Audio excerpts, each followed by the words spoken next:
You are listening to Radio Long Island City, recorded at our studios near Hell Gate, 9 kilometers north of the Harbor Hill Moraine. And now, the Observatory.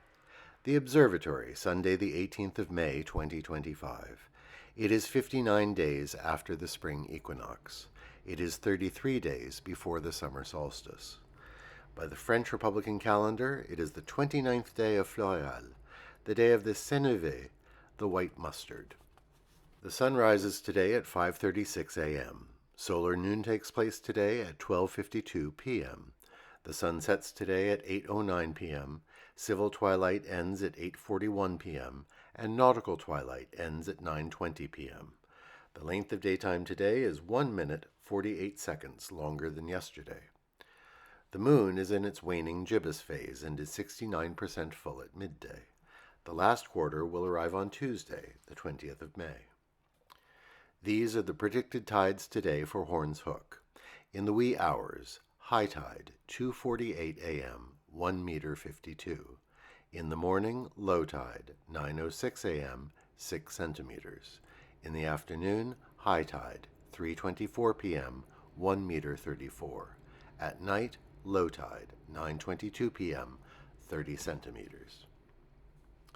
In our shared realm of plants and animals, the Central Park Conservancy has been celebrating the eastern chipmunk population in the park. Due to their efforts to remove trash from the park, the rat population is significantly down, and chipmunk numbers are way up.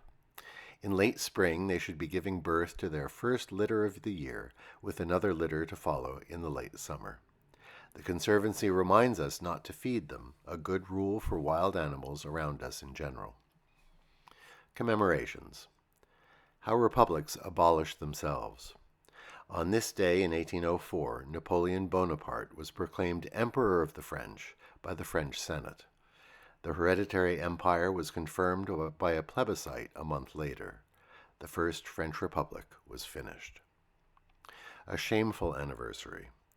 On this day in 1896, the Supreme Court issued its ruling in the case of Plessy versus Ferguson.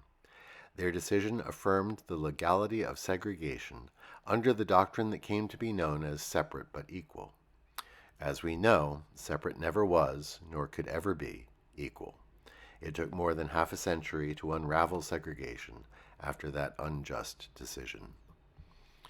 On this day in 1974, India first detonated an atomic bomb. It was the sixth nation to go nuclear. Shockingly, the name of their atomic project was Smiling Buddha. On this day in 1980, Mount St. Helens erupted with spectacular explosive force, shearing off the summit and leaving a 1-mile-wide crater. It was the deadliest and most economically destructive volcanic eruption in United States history. The volcano remained active until 2008. Now it sits, silent, waiting, its magma chamber slowly filling. On this day in 1048, Omar Khayyam was born in Nishapur in today's Iran.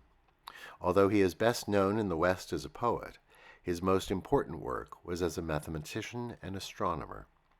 He designed the Jalali calendar, a very precise solar calendar that provided the basis for the Persian calendar that remains in use to this day. His poetry was popularized in English through Edward Fitzgerald's 1859 translation of his Rubaiyat from Farsi into English. Scholars disagree how many of the poems were actually composed by Omar Khayyam, but his poems have charmed generations of English readers.